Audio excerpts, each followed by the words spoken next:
when people describe the Bible. They say, it's a bunch of ethical stories to help us live our lives better. Introducing the ethical stories of Genesis. Let's go backwards so we end up with the Torah portion we just read. First ethical story. Joseph's brothers throw him into a pit, decide not to kill him, but instead sell him off into slavery, then smear blood all over his coat, and fool their father into thinking that he was torn apart by wild beasts. That's an ethical story. Jacob's father-in-law, Laban, lovely guy. He tricked Jacob into marrying Leah instead of his love, Rachel. How did he do that? On their wedding day, he switched the brides.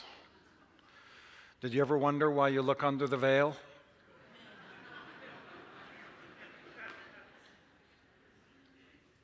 Jacob stole his brother Esau's blessing. How did he do that? He misled his elderly, blind father by putting animal skins all over his arms and going in and convincing him that he was Esau.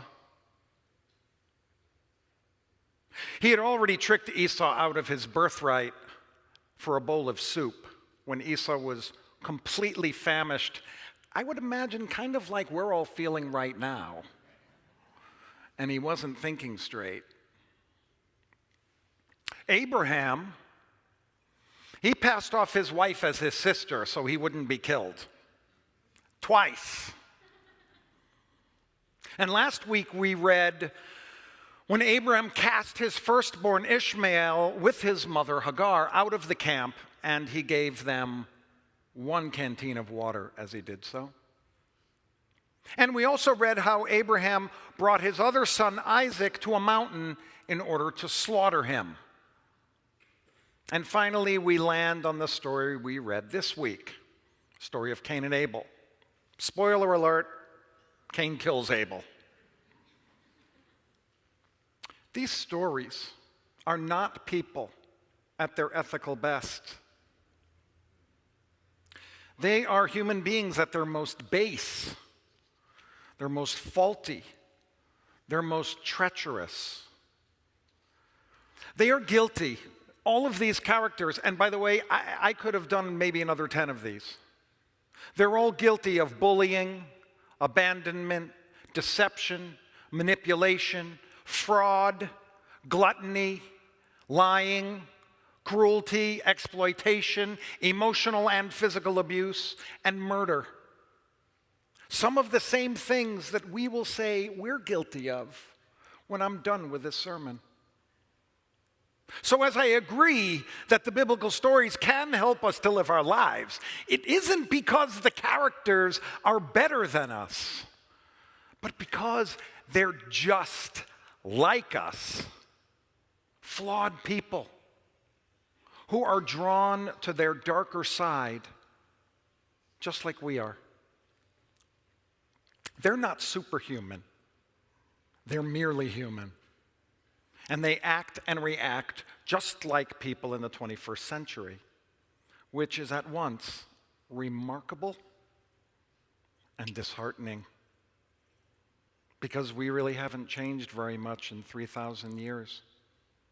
What we know and how we know it and what we create with that knowledge, that has changed. And even the way we run society itself has changed, and it has evolved. But our nature, our actions, the human being still makes the same mistakes for the same exact reasons. I mean, think about it. This day still works for us because we haven't changed enough. You know what else these stories are? Family. They're all about family. In fact, they're all about family hurting family. Today, too, is about family for many reasons. It's about family today because in a little bit we're going to spend some special time with Yisker, where we remember those family members who are no longer with us. It's about family because this day, Yom Kippur, Rosh Hashanah, Yom Kippur, that's a time when typically family comes together. Today is about family because when we reflect on our lives, it's hard not to also reflect on your family because we're so tied to them in everything that we do. And today is also about family because of an uncomfortable certainty. We hurt those we love much more than we hurt strangers or acquaintances. And the reverse of that is actually true as well. We feel more hurt from the ones we love than from strangers or from friends. Deborah South Richardson, a psychology professor at Georgia Regents University, who has studied aggression for the last 3 decades, explained in the Huffington Post, quote, "The people who are likely to cause us harm of any sort are likely going to be people we know. It's not the stranger that we need to fear. We're more likely to be aggressive to the people we know and love the most, not strangers." A lot of what we've been talking about in our messages this year is the idea that we are all responsible for each other in the world, in our nation, in our communities, in society. Sometimes I feel like we're so worried about the big ideas that we fail to see what's going on right inside of our home. Why does it seem easier to fight for people across the globe to be treated fairly and without prejudice? And then we have judgmental words to those people that live with us or did live with us. We can lobby for the rights of those we've never met, and yet at the same time, we hurt people who are the closest to us. Even those of us who have healthy relationships with family members hurt each other more than we hurt any friend. Abraham argues with God for the lives of the horrible people of Sodom and Gomorrah, who he doesn't know, negotiating a deal that ended up with God agreeing not to destroy everyone for the sake of 10 righteous people. But you know, Abraham couldn't even find 10 righteous people in that story. But he did not hesitate to send his son away. And he agreed immediately to sacrifice the other son. And then there's Cain. We just read this. I just mentioned this line. That after he kills his brother, God's like, "Where's your brother?" And he says, "I don't know. Am I my brother's keeper?" You know, Cain, yeah, you are. You're supposed to be taking care of your brother. You're supposed to look out for your brother. And I do believe that we're all brothers and sisters. I wrote that in this year's theme song, right? That we're all responsible for each other on this planet. But that's a different sermon. Today, for this talk, I really mean your brother, your sister, your parent, your child, your grandparent, your uncle, your aunt, your cousins, any step members of your family, your family. I might even define family as just the people who live in your house, which sometimes may not be blood relatives, but it is family. And this isn't about semantics, so however you define family, that's what I'm talking about. I also know how central family is in all of our lives. I'm sure of it.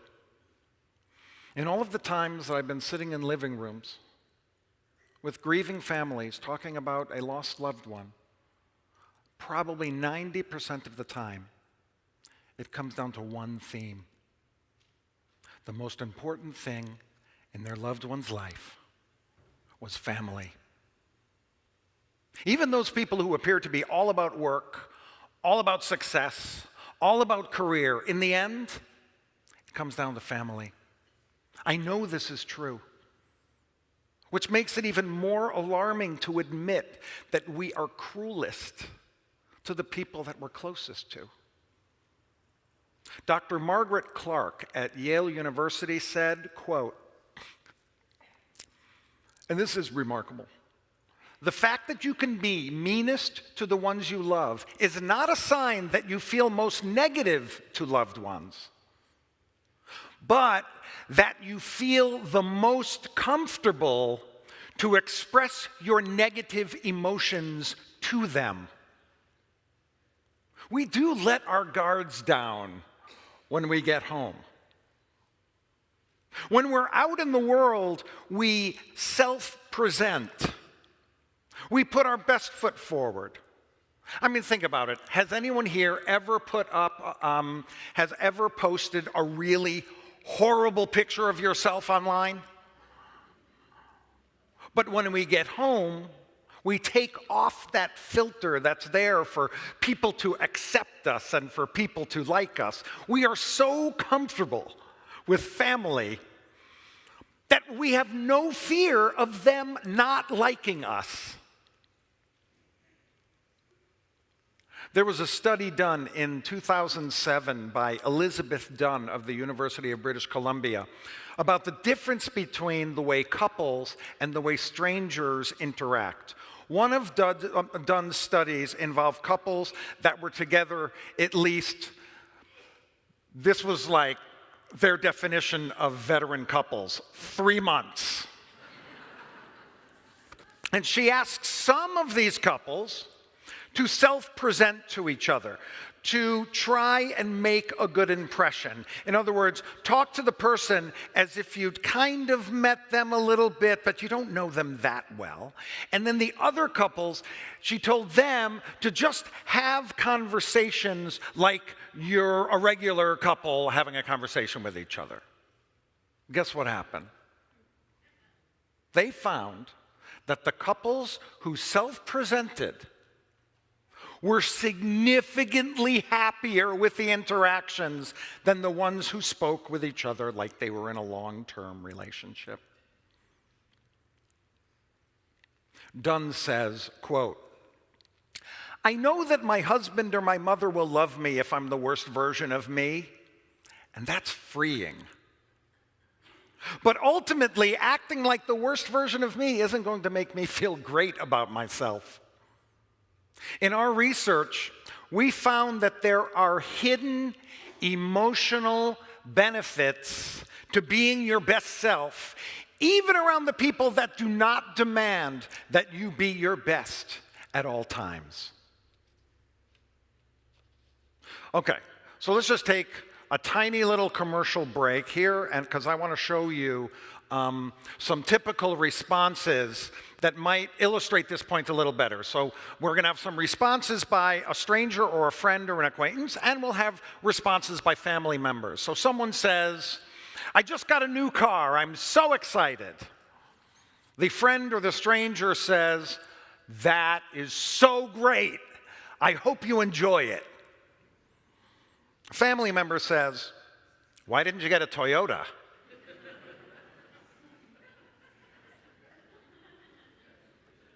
Someone says, "I'm starting a new job on Monday. It's an entry position, but I think there's potential."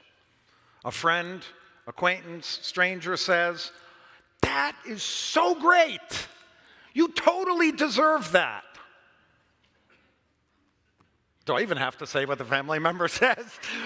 The family member says, "Is that really what you want to do? That's why you went to 4 years of college?" Maybe a parentheses, "and I spent all that money." Someone says, "After years of real struggle, I've decided to come out of the closet. I'm gay." A stranger or friend says, "You know, that takes a lot of strength. I'm so happy for you." A family member says, "Really? Are you sure this isn't just a phase? We've heard these kinds of reactions before. You would not have reacted the way you did if you hadn't heard these kinds of phrases. And I hope you can see how questions from family members that seem benign are words that are hurtful. They're not helpful to a family member. They're just hurtful.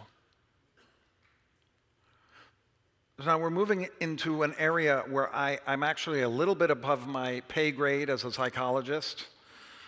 And when it comes to deep hurt that can exist in families, I do not claim that I can cure those wounds at all. So please seek counseling if you feel that you aren't able to understand or help yourself in your family dynamic. But fulfilling yourself, finding joyous feelings, bringing your best self home, treating your family with honor and love, creating a family atmosphere that fosters the best in each person, that is a spiritual endeavor. And filling yourself with joy, being your best self, that could be really hard to do sometimes. Sometimes you just don't feel it. You know, you're in the car on the way home. You have the worst phone call from your boss. Your arm is killing you. You just got a text that is canceling your plans for later. You know, life is just, the technical term would be fat. Nachman of Bratslav has some advice for us. Now, I've used this text before. I'm getting older. I can't remember if I used it on High Holy Days. But this is a really important text. So it's worth hearing it again if I did use it. And you should know that the Nachman of Bratslav existed before psychotherapy, before any kind of psychology, before the DSM-4, and himself, he probably was clinically depressed. So he writes this: if you don't feel happy, pretend to be. Even if you're downright depressed, put on a smile. Act happy. Genuine joy will follow. Get into the habit of singing a tune. It will give you new life and it will fill you with joy. Get into the habit of dancing. I'll do that privately, thank you. It will displace depression and dispel hardship. Always remember, joy is not merely incidental to your spiritual quest. It is vital. Nachman of Bratslav gives us a strategy that I really have used many times in my life since I learned that text. I want you to think about it this way. Wherever you are going, those people did not put you in the mood you're in. So why should they pay for what or who has put you in that mood? You will see the difference in yourself. Genuine feelings of joy do follow when your whole face smiles. And we're going to do this because I'm looking out and you're all like, okay? On 3, we're all going to smile. 1, 2, 3. Smile. Keep the smile going, seriously. Don't let it down. Don't you feel the difference in the energy in the room?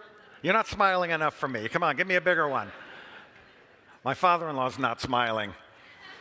Come on, let's see it. There you go. It actually, look, don't you feel a little uplifted, a little bit better?